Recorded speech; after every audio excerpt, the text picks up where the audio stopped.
എണ്ണം പറഞ്ഞ 96 ദേശങ്ങൾ, ഓരോ ദേശത്തിനും പ്രത്യേകം എഴുന്നള്ളിപ്പോൾ.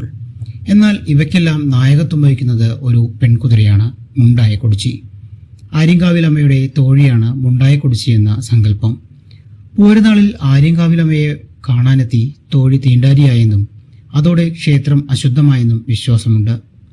തീണ്ടാരപ്പെട്ട മുണ്ടായക്കുടിച്ചി പടിക്ക് പുറത്തിരുന്ന പൂരം കണ്ടുവെന്നും മറ്റു കുതിരകളെല്ലാം കാവേറിയ ശേഷം മാത്രമാണ് മുണ്ടായക്കുറിച്ചി കാവേറുന്നതെന്നതും ഇവിടുത്തെ പ്രത്യേകതയാണ്. മുണ്ടായക്കുറിച്ചി ദേശത്തു നിന്നും പുറപ്പെട്ടാൽ വിവിധ ക്ഷേത്ര ദർശനം നടത്തി ആര്യങ്കാവിലെത്തുന്നവരെ വിശ്രമമില്ലാതെ എത്തുന്ന കുതിരയും മുണ്ടായക്കുടിച്ചിയാണ്. പരമ്പരാഗത പാതയിലൂടെയാണ് ഇന്നും മുണ്ടായക്കുടിച്ചിയുടെ യാത്ര. യാത്രയ്ക്ക് വഴികാട്ടിയായി ദേശത്തെ കുട്ടികൾ കയ്യിൽ പാണത്തണ്ടുമായി വഴിതെളിക്കുന്നു എന്നതും മുണ്ടായക്കുടിച്ചിയുടെ പ്രത്യേകതയാണ്.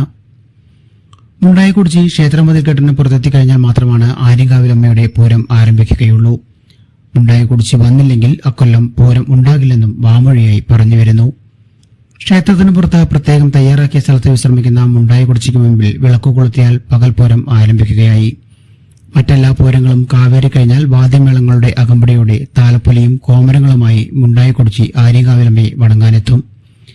ചെമ്പട്ടണിഞ്ഞ് ചെമ്പട്ടഞ്ഞൊറിഞ്ഞ് അലക്കുകളും തൂക്കി ആര്യങ്കാവിലമ്മയുടെ മുമ്പിൽ കളിച്ച സന്തോഷത്തോടെ ആര്യങ്കാവിലമ്മയുടെ തോഴി മുണ്ടായക്കുടിച്ചി വണങ്ങുന്നതോടെ ആര്യങ്കാവ് പൂരവും സമാപിക്കും.